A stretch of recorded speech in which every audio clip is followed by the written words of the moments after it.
It's Aaron from Gun Club Radio, and before we get started with today's recording, I did want to just address something directly with you, the audience. So normally what I like to do is go into the middle of the show, pull a clip out from something interesting or spicy that was said, maybe specifically something around the P320, since that's kind of what you guys are often interested in.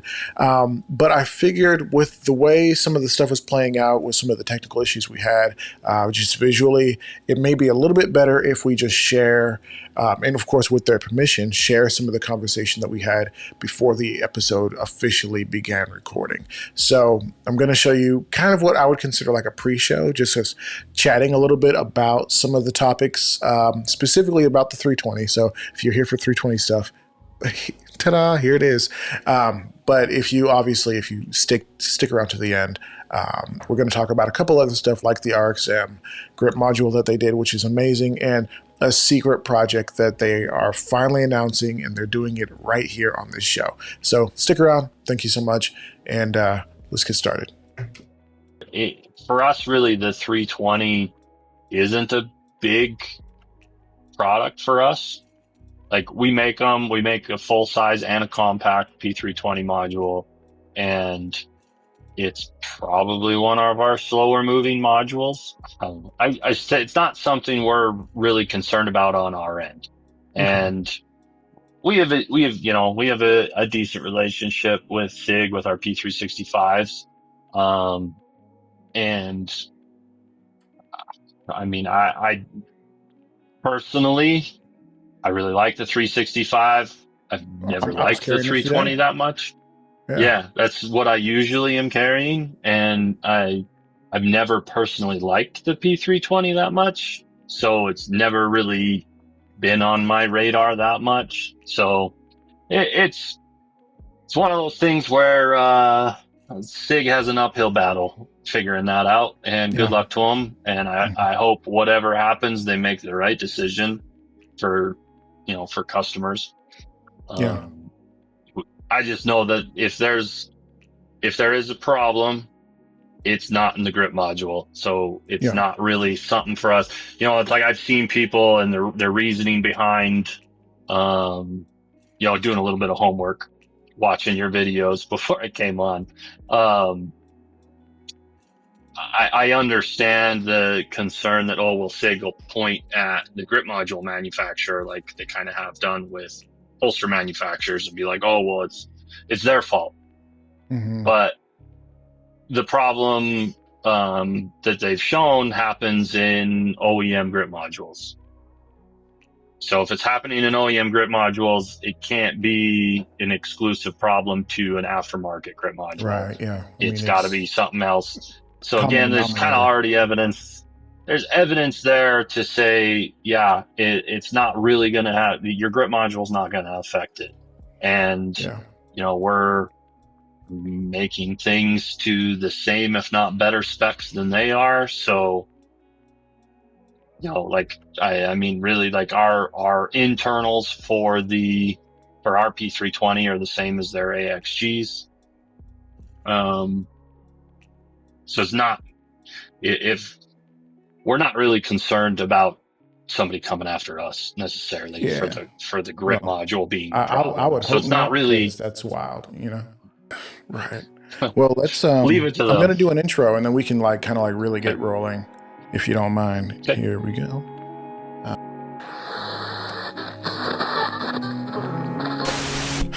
All right, guys, let's get back into it. My name's Aaron. This is Gun Club Radio, and today I have a company that I've seen their stuff for the last few years, and I'm like, man, that's a good looking gun. Oh wait, they don't even make the guns; they make like grip modules for them. As you guys know, like if you've been paying attention to the striker fired market, there is this new wave of like modular handguns. So you can take the internals, like the guts of the gun, pick it up and go place it in a new grip module. And whenever like a new modular handgun comes out, people are like, oh, well, is there any support for it? Is this company making a grip mod? Is this company doing it? And there's a few like notable ones. None less notable than Sharps Bros And I was fortunate enough because I love talking to the guys who can really geek out about these processes and the end product and really, bringing a product to life. So I reached out to the director of engineering, product development engineering. We'll clarify that with him. He literally just told me, so here I am. But we're gonna talk to Nick, and he's gonna kind of walk us through some of the process. I know some of you are still salivating for blood on the SIG thing, so I'll ask him about it. I don't know that he has a lot to say about the 320 thing, but what I'm really excited to talk to him about is what they're doing for the Ruger RXM, Glock's worst nightmare. A Glock that may be really close to being better than the OG, or is everybody better than the OG because the OG refuses to modernize? I don't know. You tell me in the comments. All right, let's go ahead and dive into this. Nick, welcome to the show. Good to be here. Hey, man. Well, all right, let's clarify because you told me 30 seconds ago, and all of a sudden I forgot when put on the spot. What's your position with Sharps, bro? Sharps, bro. I am the director of engineering. Director of engineering. That's All right. that's the official title. I get to claim that one because I do most of it. Very cool. Well, can you? I guess what products have you worked on with the company, or have you always been with the company? What's, I guess, your background with them? I have been full time with the company probably oh gosh now 3.5 years. Before that, I worked nights and weekends, kind of private contractor while I was working for in other industries, and we just kept adding more products, adding more things. I work great relationship. I met the owner of the company a long time ago, and when opportunity came up to just continue working with them, um, we just had a great relationship. We're friends, a lot of similar interests and stuff, and we just made it work. And so yeah, I worked nights and weekends for a fair bit of years, and then the last 3.5, it's been all Sharps Bros. All right. Now you like alluded to other industry, and now I'm just like, what kind of industry did you work in? Did you work in grease? Did you work in lubrication? Like, what gives you the background and pedigree I to say like, hey, this is what I do? I okay. Well, I mean, my genesis of work experience, I started kind of in a machine shop while I was going to school. Worked my way from being just a machine operator to the design position, designing, fixturing, different stuff for whoever came into that shop. Um, Ended up leaving there, going to a small prototype shop for, I don't know, about a year. And then another small engineering firm, designing custom stuff, working with software guys. We did a lot of crazy stuff there because it was kind of like whatever the customer needed. Um, then probably right before Sharps Bros, my main experience was in exercise equipment. I was on the R&D team for Nordic Trek. Nordic Track. Okay, big name. And so Yeah, there's a lot of athletic people who are just like, hey, bro, thank you so much because I love my Nordic Track. yeah, and I like there's so yeah, I worked there for a couple years. Um, Huge company, and everything that comes with that. Learned a lot. I mean, I liked it there. I liked who I worked with. I liked the products. Having access to an on-site gym was a nice perk. Um, Probably super like but state of the art, just everything you want. all that equipment. It was everything we had, because the company is actually iFit, but then that under their umbrella is Proform, Nordic Track, Oh yeah, Free Motion, um, bunch of other stuff. dude, that But sounds yeah, great. so it was nice. But yeah, worked there. I liked it, but it's a lot of that what comes with working at a big company. Anybody would know it's have a lot of frustrations. I definitely prefer my personality and just how it is being able to work on with a small team, Yeah. Probably like small a lot of company, bottlenecking, like just can't make a decision because stuff gets held up. or people making decisions that really don't understand the decision they're even making. Yeah. The problems I'm they're looking into your eyes, introducing. those Vietnam War stories right there, those flashbacks. He's just like, that guy Yeah. really said to do that, and he has no idea what Yeah. he's talking about.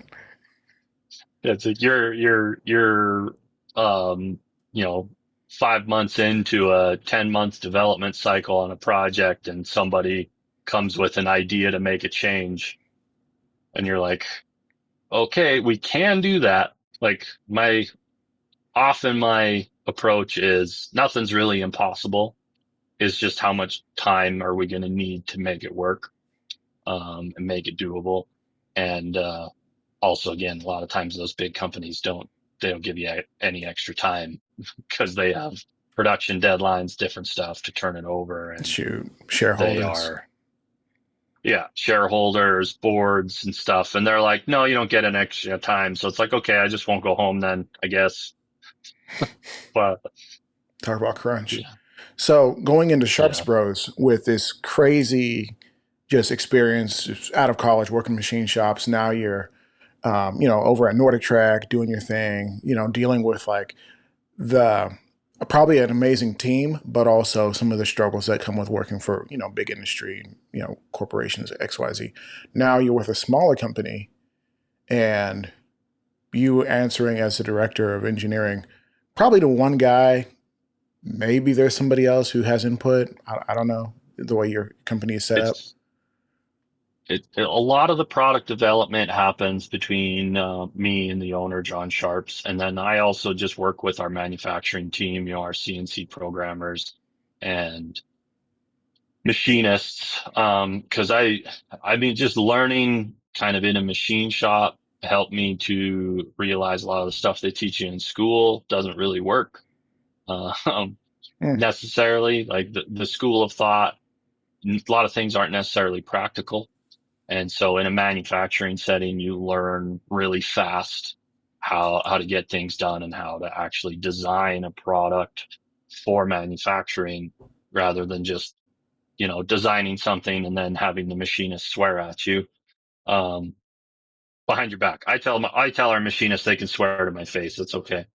yeah, yeah, If I send them something and they're like, what the hell is this?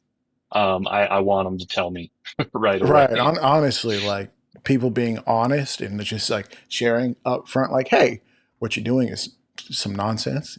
That's some BS, bro. Like, don't do that again. And you're like, oh, okay. Well, at least we can have this conversation as men or as colleagues, whatever. Um, Yeah, I think it's beneficial. It also helps to open like, okay, capabilities, the machinists and the programmers, they know the capabilities better than I do. They work with the machines every day. So it's me asking like, okay, I'm trying to do this feature. What's the best way to approach this? Because one, like we want to make a product that is cost effective, high quality, but not just unnecessarily expensive for no reason. If it has to be, it has to be. But, we're always trying to um, keep a price range and keep things in mind for our end consumer and distributors and everything like that. So, it's a continuous evolution of always learning, always working to make products better. Uh, yeah, all of that, working as a team. yeah. So let's kind of move over to some of the conversation around like products, what you guys have designed. I kind of like introduced it a little bit like, hey, Sharps Bros, I know them for accessories, specifically the grip modules for some of these modular handguns. Obviously, there's some notable ones out there. 320 is a big one. 365 is probably even bigger than that just because it's more widely adopted and more widely customized than even like the Yeah. 320s because 320s are like more like duty style. And then there's some others like the RXM, which y'all's RXM mod looks great. Thank Fantastic. you. I was like, man, that looks good. So, are there any others that I'm missing? What Echelon? Any others that you're working on? Echelon, yeah. Well, we have our Echelon is out. It's been out for a while. We worked with Springfield on that module, and I love the Echelon as a pistol. I mean, honestly, I was never a big XD fan, so I never really thought about it. But then they released the Echelon. Like we'd started doing the 365. That was our first grip module. And then we were looking at others, what does it come to? There's the 320. And then the Echelon was out, but it was at the time fresh. And it's like a lot of us for the third party market, like, is there enough volume there to justify going through the development process and R&D time, all the development time to get a module out there? And then I got a Echelon and started shooting it. And I was like, this is a great pistol.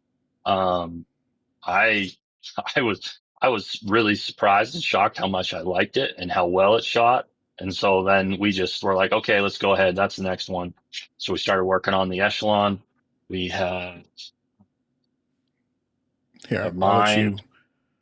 If you just describe what you're presenting for our audio guys. Yeah, so this is our Yeah. Echelon grip module. This is mine with a full size slide. Um, and then ours is the black anodized with the Brazilian cherry wood grips on it. Our Magwell extension for the full size grips. And that we um It's a good looking setup. yeah, I mean I love this pistol, and I think Springfield knocked it out of the park with the Echelon. I think it's a great option for the full size, and kind of what we did with our design process and looking at it and how the Echelon is designed. If we take the magwell off, which is just a one screw to take it off, you can have it's compact size. With the magwell on, it's full size. And the magwell does not work with the 15 round mags. But so if you want to carry compact, then it'll be flush with the slide. The full size sits the half-inch further forward. Um, but it works for both configurations. So it's kind of like you can build it how you want. The modularity of it to whatever you're going to use for it. Or even like, oh, say you're going to the range, you want to run it full size, great. Oh, you want to change it to the compact to carry, just take the mag well off and run 15 round mags. Yeah. As a guy, I work in private security, and I like carrying my Glock 45 for work. But if I'm not doing something or wearing something that really says like, "Hey, Glock 45 concealment is going to be easy today," like a nice button up or a hoodie, sweater weather type of stuff, or in like a duty rig or whatever. But it's like, other than that, it's not generally like the move. Like it's better to pull out like a 365 or something a little, a little J frame, a little snub nose. But so Yeah. the idea that I can say like, hey, work gun, put the magwell on, movie theater gun, which don't say that too loud, right? People might get a little Yeah. magwell Depending on your off. state. Right. I mean, here in Texas, most theaters, although there are some that I'm just Yeah. like, really? You know, Yeah. that said, I like that. I like that design. And my question for the Echelon, and I'm sure there's people who are just like, no, like talk about the 320. No. We're talking about the Echelon right now. Calm down, people. So with the Echelon, at what point did you and the team, did the owner say like, hey, fire it up. Let's get a design going. Let's make it different in this way. I see obviously it's got the grip panels, and everybody loves grip panels on what are traditionally plastic guns because it kind of like classes it up, dresses it up a little bit. And I see some ledges Mhm. on it that I don't think were as pronounced on the original Echelon. I could be wrong. Let's talk Yeah. holster So compatibility what? too. So we are, so it's right off the bat, our Echelon is compatible with any any OEM holster that takes the original frame. We made all that contact points the same. and the clearance is the same on the front end of the pistol, on the front end of our grip module, so that your holster compatibility does not change. That's big. Yeah, the Springfield, their OEM grip module already had a decent amount of material there for the gas pedal. We just changed. Let me see there.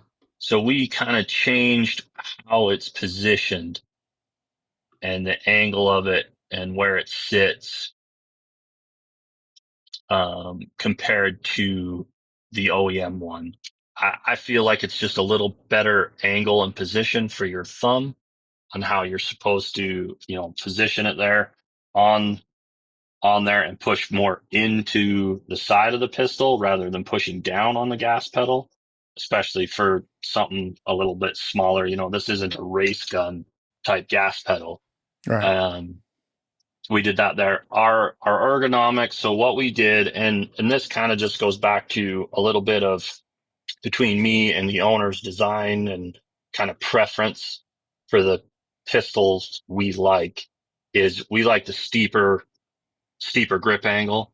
So not so much, like the 18 to 22 range. We're more in the 15 on ours. So probably more along the CZ75 school of Mm. thought on how the grip ergonomic and position for your hand is. And that's just because I grew up shooting 1911s and CZs. I grew up in Canada, and that's kind of where back in the day when you could still have them legally, Mm. they I mean, that's just what we had, and that's what I learned to shoot on. And so the first time I shot a Glock, it was not comfortable to me because I was I not mean, used to it. most people's first time shooting And, a Glock is not comfortable. And for me, it's yeah, still and uncomfortable it's like depending on the gun. it, yeah, and it's like I get like it's what you're used to, and I think that's the beauty of just the removable operating systems, chassis system and grip module type pistols, is it gives people more options.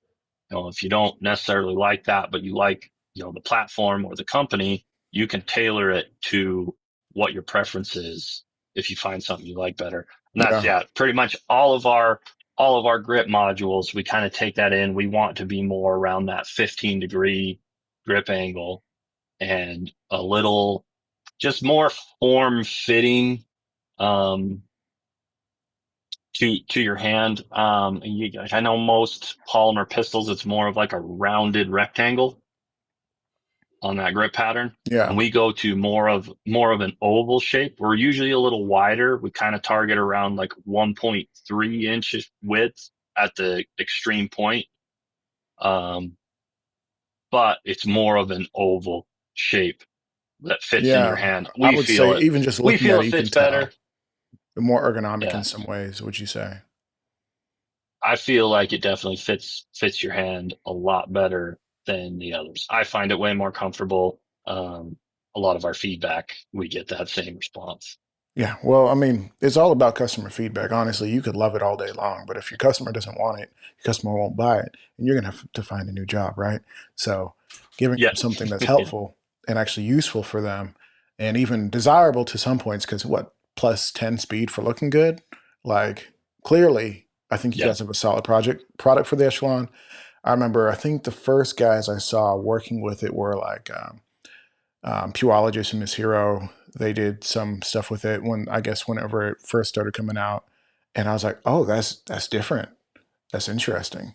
I like this. I might get an Echelon now, because for me the Echelon was good, maybe just a touch snappier than I thought it should have been. But you can always change that up. They come out with comped versions of all their guns, Springfield. So Yeah. maybe I'm a baby.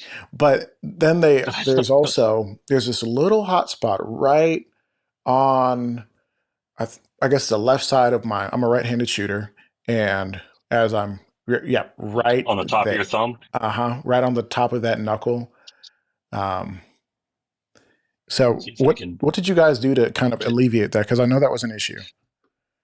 Yeah, I did. We have relieved material in that area because I thought the same thing when I was shooting the OEM grip module from Springfield. It was just rubbing on that, base thumb knuckle quite a bit. It's kind of hard to see in my camera, but yeah, like we have removed more material in here, so you're getting a better feel on your thumb.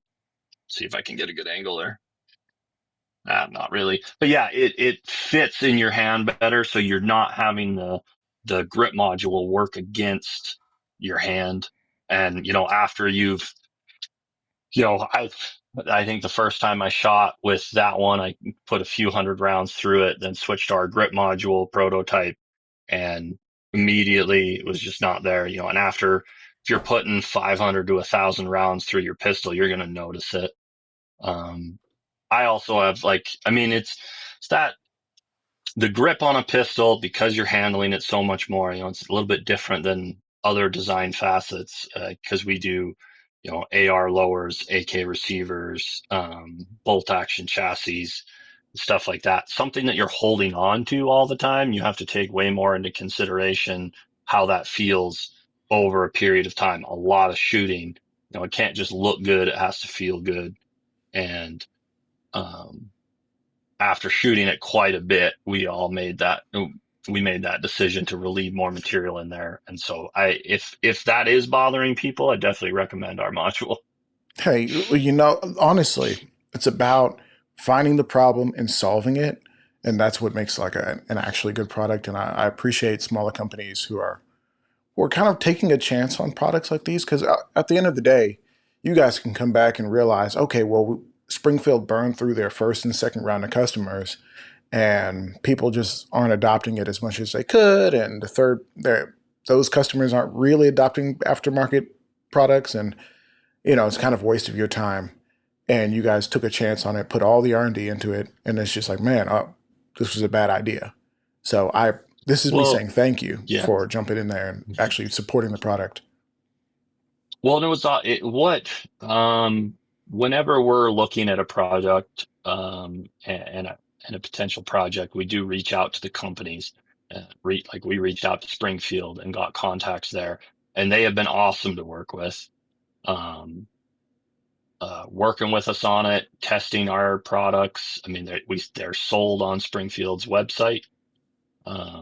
They That's they huge. tell, Direct. yeah, Wow.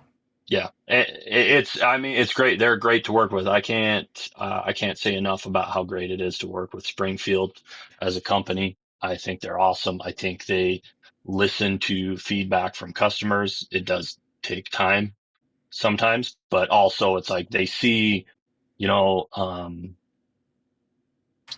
the potential for the aftermarket community, which I think, the um, fire control unit, central operating group type pistols, it's a win for customers because it's going to make it give you way more options. More options is never a bad thing.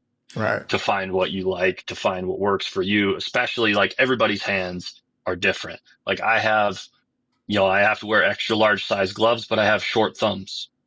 Hmm. So it's like, it's sometimes taking that into consideration. Everybody's hands are a little bit different. And so finding, you have to try and find and tailor it to fit most people as best you can. And, is, the like OEM companies, say Springfield, they have to try and kind of fit the mold that fits most best with their products. Right. And Now, I will whereas, ask, as for my question earlier, like, hey, when did you guys decide to pull the trigger? That was a conversation between you and Springfield where you're like, hey, how are people adopting the gun? They were like, hey, we pushed this many units out. There's plenty of people that you can sell to. Pull the trigger. It's good to go. that, and also they were just great at working with us on developing the project. Um, it made development go a lot faster because they were a lot more collaborative with it. Hmm. Um, we weren't just left to figure it out on our own, so to say. They Is worked that with us on typical? it, and um 50-50, Okay. depending. it ranges from full, yeah, we'll work with you. We'll send you our, our technical information, our specs, and help you building it because we see the value in the third party market, everything. They're fully supportive of it. They want to work with us. And then there's others that are more like, we're happy to do it.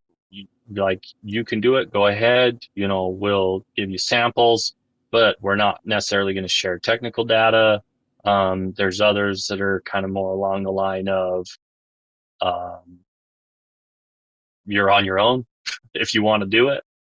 Um, that's kind of how, when we started with the 365, I mean, we've done AR receivers and parts for a long time. Did bolt action chassis and stuff, but as of a couple years ago, we're new to the pistols and grip modules. So I think it was kind of like, well, who are you guys in this market, kind of thing. So we had to kind of prove ourselves. But so our first one was the 365, and um, did have, yeah. This is one of mine uncoated prototypes, for the 365. But I feel like we did a great job with the 365. Gave it to people. It's wider, a little beefier. The wood panels, aluminum Yeah, actually, I panels. We hadn't seen the also, 365 version before, and yeah, I see the wood panels. I know you said that's the uncoated version. You might want to consider selling that. It's actually a good look. it's Um, that it's something people ask for, but anytime that it's kind of been done, it doesn't end up selling as much as it's you'd more think. niche. So it just doesn't doesn't um doesn't translate to sales.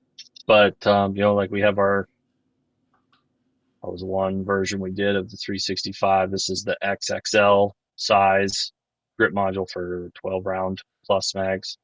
Um, and then What's that, like an olive green? that one was an OD green, which OD. actually we don't offer anymore. We're black anodized, and then we have a burnt bronze Cerakote. uh, Oh gosh, now, what are the other Put you on the colors? spot, right? Yeah, I know we do different grip panel options because we do the Brazilian cherry wood. We do Wenge wood that's kind of more of a brown, darker brown, color, not so much the reddish tone of the cherry wood. We do black aluminum grip modules, panels, and then we work with VZ Grips. Does all of the G10. We usually share all of our grip panel files with VZ Grips to do G10 options. Um, so people go and they do them in their texture patterns and stuff, and they do an awesome job with the G10. I mean, but We've there's even wisdom worked in with doing some. that and like just sharing that information so that you also now get a third party. So that there's like almost like a cottage market or Well, industry it's for. our kind of whole motto as a company that, the owner John Sharps has always kind of gone by, is we want to be like the Shelby to Ford with our products. We want to amplify and improve. We don't want to compete, but we want to improve. And then again, I feel like anytime customers get more options, better it is. You don't necessarily like our grip panel offerings. VZ makes a great G10 option. Um, and then even, I mean, if you want to go really fancy with it, we've worked with Burkett Customs to do stuff like Mammoth Tooth and Tusk, Ivory, all that kind of stuff. They're buying it out of Alaska. He does an awesome job on some That's really, incredible. you want some really fancy stuff, we share all of our grip panel stuff with him. There's Dark Alliance Customs out of Vegas. He does some really awesome engraving work and different stuff. We've worked with him on several stuff from knives to grip panels, lower receivers, all kinds of different stuff. It's just that if you want options, we're willing to look for it. Anybody that reaches out, if there's, grip panel manufacturer, if guys want to make grip panels for us and they reach out, we're happy to share our files with them so they can make parts for it. It doesn't hurt to have more options out there for customers. I think having a healthy, third party aftermarket industry just promotes and builds a product. It builds a whole community around the product. And everybody has their preferences. Everybody has, what they like, either cosmetically or feel or whatever. So the more options you have, the better, I think. Yeah, there's also something to be said about like the social proof or like industry proof of it all. Is like, hey, listen, like if you people wouldn't support a product if it wasn't good enough to support. Like clearly there's customers buying it. Clearly there's some value in that product overall, and I think that's amazing. I do want to shift a little bit, talk about the elephante in the room. Um, there is, and once we get done talking about that, we have to talk about the RXM Grip mod because that's like the real reason I want to talk to you, really. But people want to know like what does Yeah. Sharps Bro think about the 320? Do you guys still support the 320? Are y'all scared that you're going to get involved in some sort of SIG lawsuit, as previous guests on the show have mentioned? As an Um, engineer, I know you guys talk. Where are you guys at and with that's that? looking at it. I mean, it's the issues that have happened in OEM grip modules for the 320. Our design for the internals and how we hold on to the fire control unit. It follows their AXG model very close. So it's not really a concern to us that the grip module is the issue. If there's lots of videos, there's lots of content, lots of things out there for people to look at and make up their own mind on it, and ultimately the customers have to make their own decision on what they choose for product. And make that decision. If there is for sure a problem and a concern, I would hope SIG makes the right decision and um, fixes it, or what how to put it. That concern is there. Our issue, our thought process is it's not the grip module.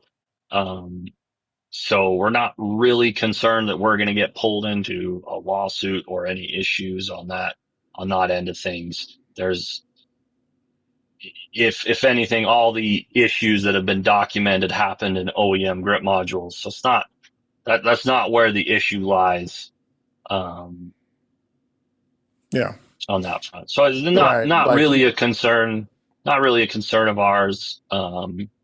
If if there was something we could do about it, we would, to maybe if it would help customer people that already have a 320 and their confidence in it. um, but it has nothing to do with the grip module. There's nothing there. It's just holding on to the fire control unit. From everything I've seen, evidence that people have brought forward, the issues likely lie elsewhere.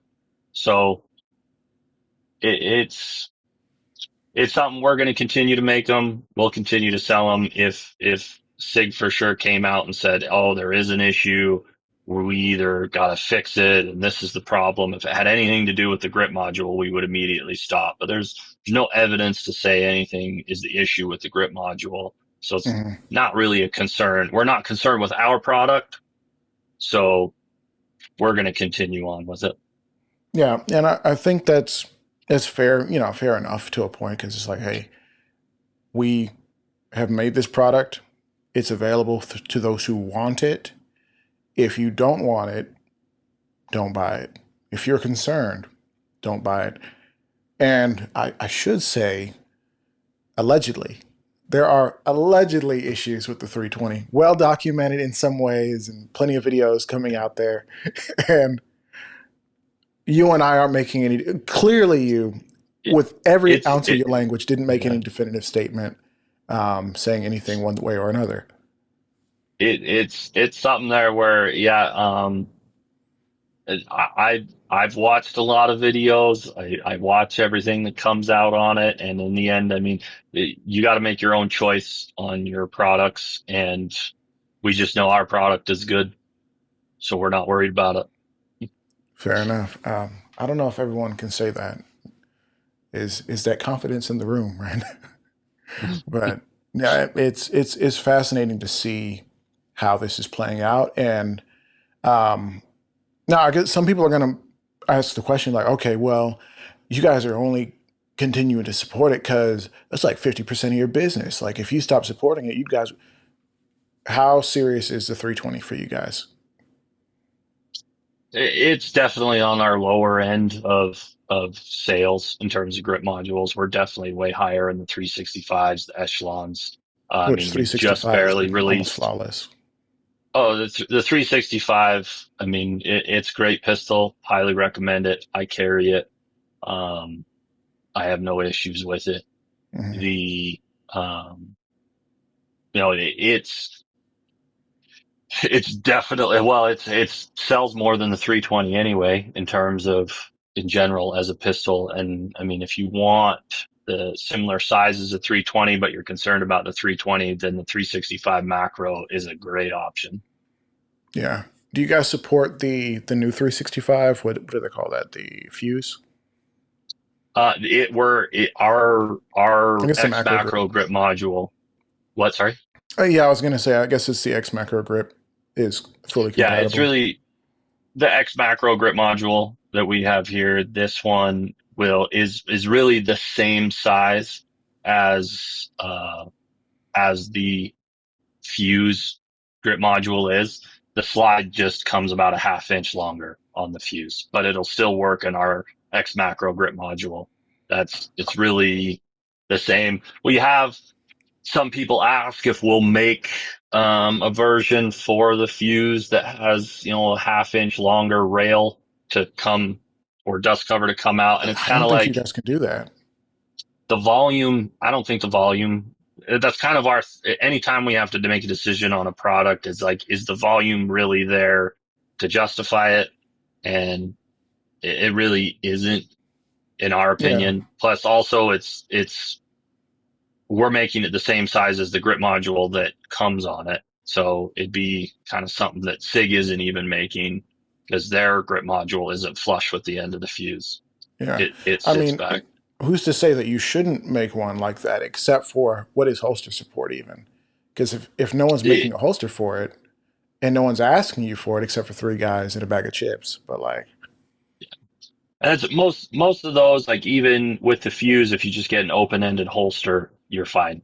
It's going to fit the X Macro grip module. And then, so I should say for ours, we brought it up earlier.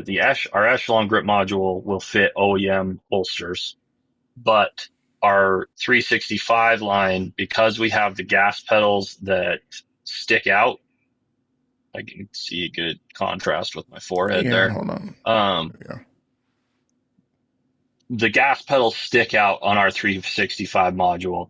So we do have had to work with holster manufacturers to get holsters made specifically for those. And we do have a holster compatibility section on our website where we point to anybody who we've worked with, sent modules and files to make holsters specifically for our grip modules for the yeah. 365.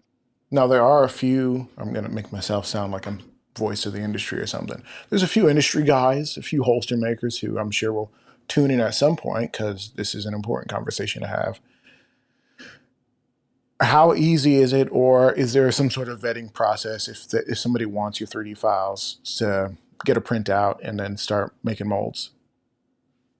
Just reach out to us. Just go to our contact us page, reach out to us. We're happy to share anything to holster manufacturers if they want it. Very good. Yeah, that sounds good to me because I know specifically I got a buddy in Ohio, North Coast Tactical. He's been really great about making sure we're good to go, and we've tried to put him in contact with a few like guys who are making products, and he's like, "Hey, this gun is great, but there are no holsters for it. Can we get like a few more, dude?" And so that's a question. And I know like certain guns when they first came out, guns that you guys, I don't think you guys support anything Canic right now, but No, because I don't think they have anything that's a removable fire control yeah, unit or chassis and, system yet. and yeah, right. And hey, hey, don't leak, don't leak it. I don't, I don't, I don't know anything about them, but my opinion is if a company is not working to make that like the part of their pistol system, I think they're missing out. Yeah. It makes the pistol so much more modular, gives people more options, more choice. I feel like if you're making a pistol and you're not moving that direction, you're gonna miss out on a lot of the market.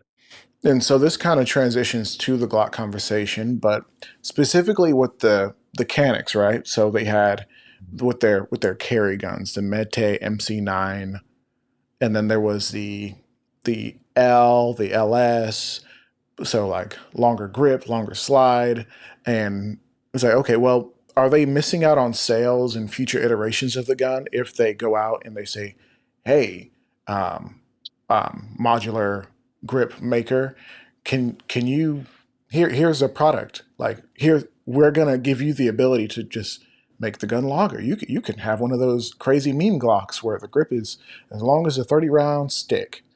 Like this thing is crazy looking, but like, are they missing out on sales by kind of giving them their customer the ability to modify their guns and not have to buy any more?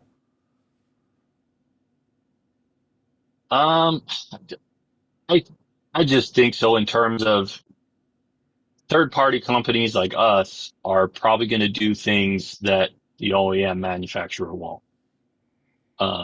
Or we're able to iterate faster. Um, and so I think it misses out on opportunities, somebody that may not, or just,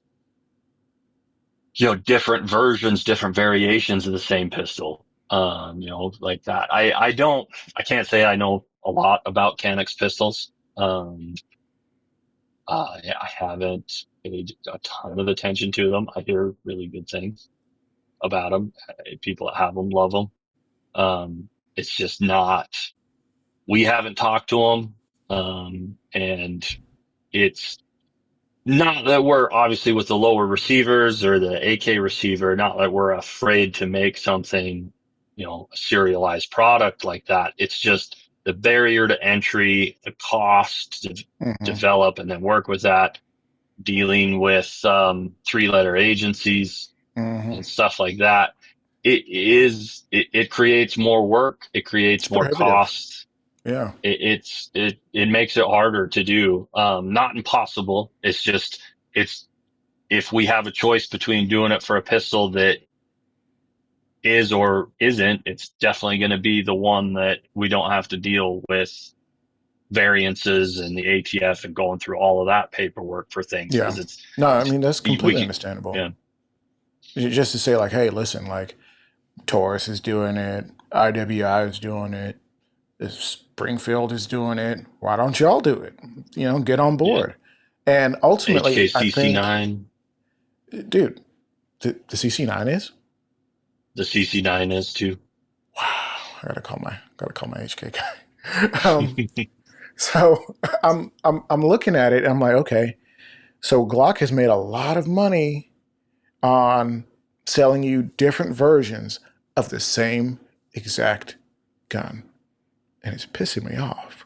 Because I'm like, okay, I got the Glock 45, but I think there's some days I'd love to be able to just pop it out and turn it into a Glock 49, like with a long slide, short grip. So I can conceal it just a little bit easier, like in certain, attire. Wouldn't it be great? Oh, wait. Ruger just made what's effectively a Gen 3 Glock Gen Yes. 3, 19, pretty much, a Glock 19 Gen 3, but with some notable differences, and the most notable difference being the the modular fire control type unit, like the internals. The guts can be pulled out, couple pins pop, you can take it out and put it into one of your grips. You guys just released that recently, I guess this year, and it looks fantabulous. Yes, I have our burnt bronze with black aluminum grip panels on it. And Dude. again, same thing. We went same thing kind of model as our Echelon. We went with the magwell extension. Without the magwell extension, the 15 round mags that come with the RXM fit great. You have that compact. You want more of a Glock 17 size, throw on the magwell. You can use 17 round mags or larger, and just makes it look and feel more like full size on Yeah. that one. Now, I will say, because I've been running my RXM for a few weeks now. How long have I had it? A month, 2 months? I don't know. But I've noticed, like, okay, the undercut on here is good, but it's not great. It's good, not great. Can we do better? And I'm looking at your design, and you guys really got aggressive with that, with the beveling under the trigger guard to give you more comfort. How important Yeah. was that decision, or was it like, hey, just people are doing it, we would be dumb not to? I mean, it's just part, if you can get your hand higher up on the grip module, close as you can to the bore axis of the pistol, the easier you're going to be able to control recoil and follow up shots and all of that. So we do everything we can to, you know, either whether it's on the bottom of the trigger guard or even just, right in here. We try to bring up this as high as we can, and we also try to bring up the beaver tail slot as high as When we you say can, but this, still you're have it. referring to where your knuckle meets the inside of like the trigger area. Yeah, your middle finger, Mm, your your middle finger, how it fits up into here. We try to get this as high as we can while it's still being comfortable. How the rest of your hand is fitting on the pistol, so you can get that feel. But of course, also we went with a approximate 15-degree angle on our grip rather than the 20.5 that the RXM is. wow. I mean, that's a pretty significant difference. Do you guys have a limit to how far you can go just to make sure magazines feed reliably, or have you had luck or less or more luck with different magazine brands as you are like, hey, listen, we got to get this thing as close to good as we can get it? So we don't change the angle of how the magazine feeds. That actually stays the same. I make the outside fit differently. So the ergonomics of how your hand feels on it is the same, but how the magazine feeds in is the same angle. So the magazine's still on that original angle, but the grip module on the outside is different.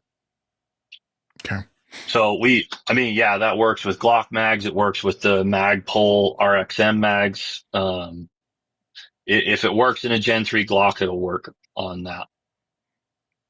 Perfectly good. I like to hear it.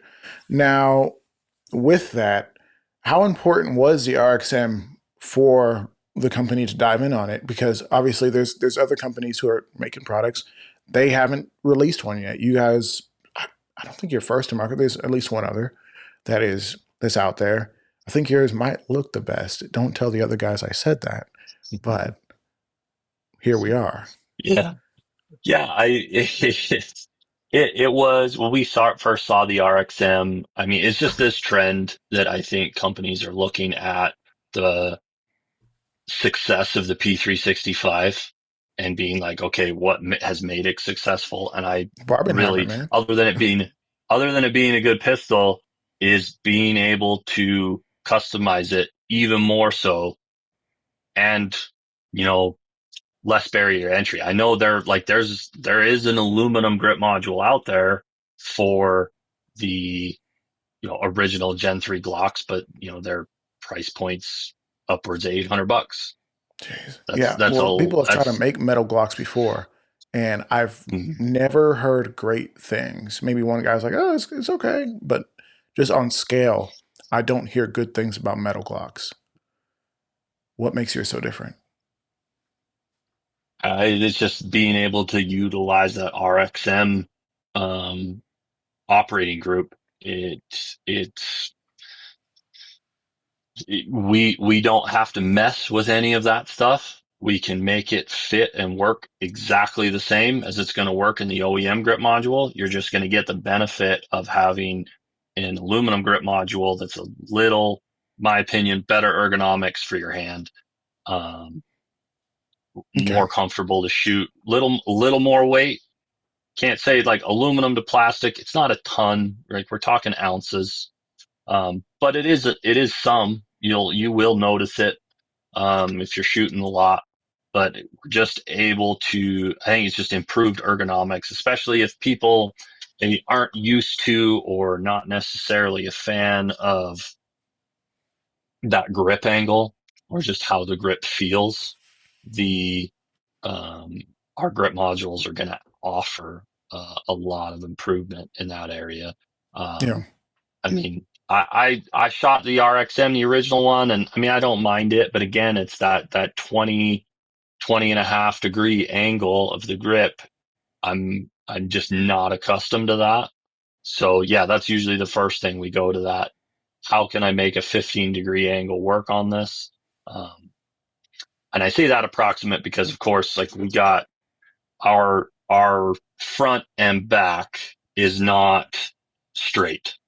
We It's got offer some beveling it's for sloped, same in natural. the front, more match the curves of your hand. Like if you just grab onto anything, and that even also goes to uh like sword handle designs. Like some people might think that a sword handle should be round, and that's actually a terrible shape to be perfectly round. Like you want it to be like an octagon or hexagon or an oval or something like that. It actually fits your hand a lot better than a perfect circle. Yeah, I think it's interesting that even understanding shapes, circles and squares and ovals and octagons can kindergarten stuff, man, preschool baby can help you make Yeah. a better product for somebody who might be defending their life or might just be hanging out with their friends and having a good time and not wanting to have an unfortunately annoying time shooting something that wears out their hands. So, kudos to you guys for actually figuring figuring out child's play. And that almost sounds sarcastic, but like really like paying attention to the little stuff, getting that little thing right so that people can have a better time. It's that as a kid when you found that perfect stick that you just then carried around with forever because it was the perfect stick. Mm-hmm. It's, we're trying to find the best perfect stick for your hand. uh, I see what you did there. That's great. So let's last real question I have, and then we'll wrap things up. And obviously, if there's any secret squirrel projects, I'll let you share those. But there's a concept that people are having a hard time with. They're like, ooh, well, the 2011s, even Springfield's made one, or like a double stack 1911. If you don't do certain things, it won't run right, blah, blah, blah. And so I guess some people think it's because of the metal on metal, and you got to use a lot of extra slipperiness, oil it up real good and it'll work. Are there any, like, be really honest with me, reliability things to know? I'm not saying concerns, but like things to know, like, hey, you want to, relube it every 500 rounds, or, the metal on metal is not going to run right. Or is it even making contact with the lower? It's not even making contact with the lower. So it's not really how that runs is more just your, it's going to be between the operating group and the slide, not the grip Mm-hmm. module on how that runs. So, I mean, I, I'm terrible at cleaning and lubricating my guns when I go to the range. I mean, I have Oh, you're supposed to do that? I'm like, I get to the range and I just keep a little bottle in my bag that I go because I'm like, when was the last time I did this? I probably should put on a little bit. It's, it's just a lot, or when you notice issues and stuff like that. It's But okay. the It just feels funny. grip module's not going to change that. Like if you're Mm-hmm. whatever regimen you're on currently, I wouldn't change it. Whatever works for you, that's great. The grip module's not going to change that. So grip module does not change reliability of your handgun unless you're a big dummy. So let's move over to last topic. And I hope there is a topic to talk about: secret squirrel projects. We need to announce something to the world.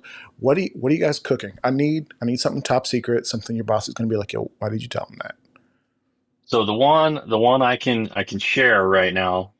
We are working on a few things, but the one that's probably closest to releasing right now is we are working on one for the GX4, Taurus GX4. Okay. So this is a Nice. prototype. These are just 3D printed grip panels, but we'll offer them in similar color SKUs as our others. Um, Very but cool. again, this will be one thing. Our goal is this will be compatible with OEM holsters. So if you have a holster for your GX4, this will still work in it. Um, but again, just our ergonomics on it are going to feel really good in the hand. Especially this is the GX4 is more like subcompact size pistol. It, Hmm. it, I think people are going to really, really like this. Get get a little bit in there. I mean, my lighting's not great. This is raw aluminum, so it's catching the light and being really shiny and probably hiding some features on here. But um, that will be releasing soon. Very cool. I know there's a That's lot of people who love their Taurus. They've been rocking with Taurus a while. The great price point and crazy good trigger on the awesome. GX4, like way better than it has any right to be. It's surprisingly better than I think people would expect. That's a great It's way like to say where that. where the RXM improved on that's other like the RXM is better than say that your stock Glocks. It's definitely got a better trigger. The trigger on the GX4 is great. Um, Yeah. so I think that offering people are going to really like it when it comes out. Yeah. I mean, it's really a cool way to, I guess, bring in a whole group of new customers. Maybe some people who are just like, listen, I'm not going to pay $600 for a gun. Buys a GX4. It's like, hey, there's something cool I can add to it. And it's metal. Obviously, it's going to add a little bit of weight to it. Hopefully, not too much because people do carry that gun. It's aluminum.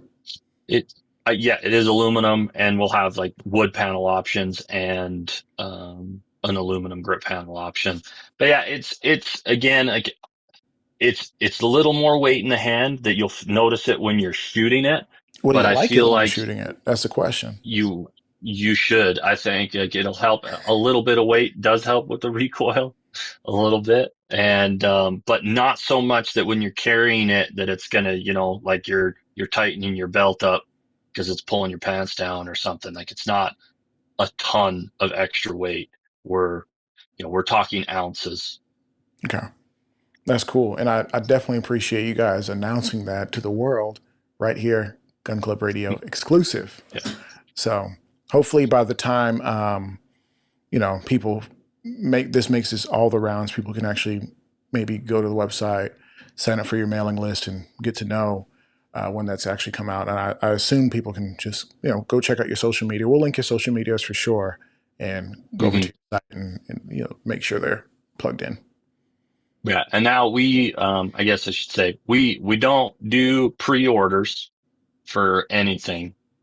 But what we do is on our website, if you go to sharpsbros.com, if it's not released yet or it is not in stock, the purchase button will be replaced with a notify me button so that you can sign up. And as soon as we have them hit our website, you will get an email. Very cool. So if And somebody's like, "Hey, that's listen, been, I kit out all my guns. It's Sharps for everything," so they yeah, can be sure to be first to get it, and of course, yes. be able to take their GX4 to the next level. That's super cool. I like that. Yeah, it'll be coming. It's not on the website yet, but keep an eye out for it in the next few weeks. Whenever, whenever you put this up. But Well, the the video this should be up pretty quick, but I'm gonna awesome. assume you're maybe thinking September, October, the latest.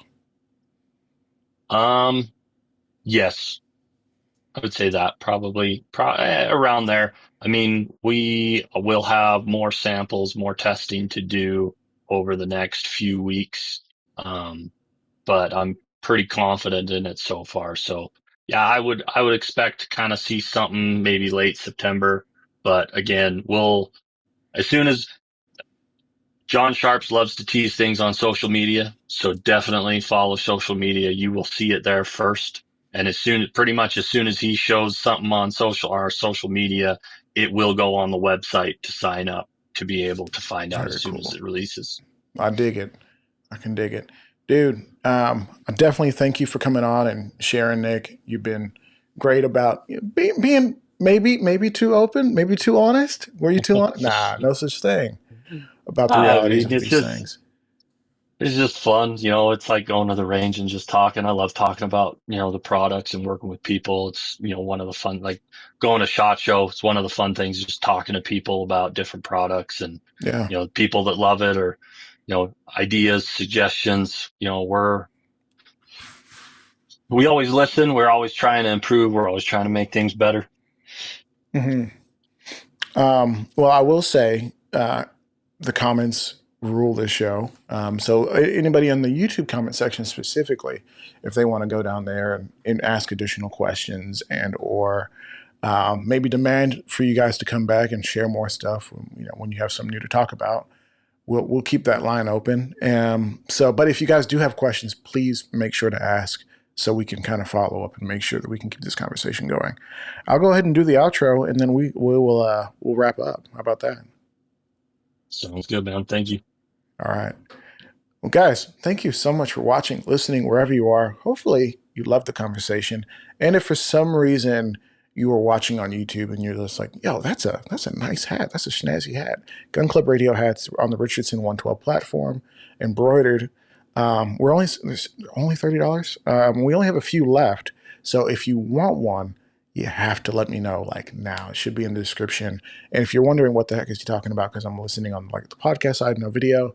There should be a video on Spotify, but if there's no video like Apple Podcasts, click the link down below, check it out. And if you love it, let me know.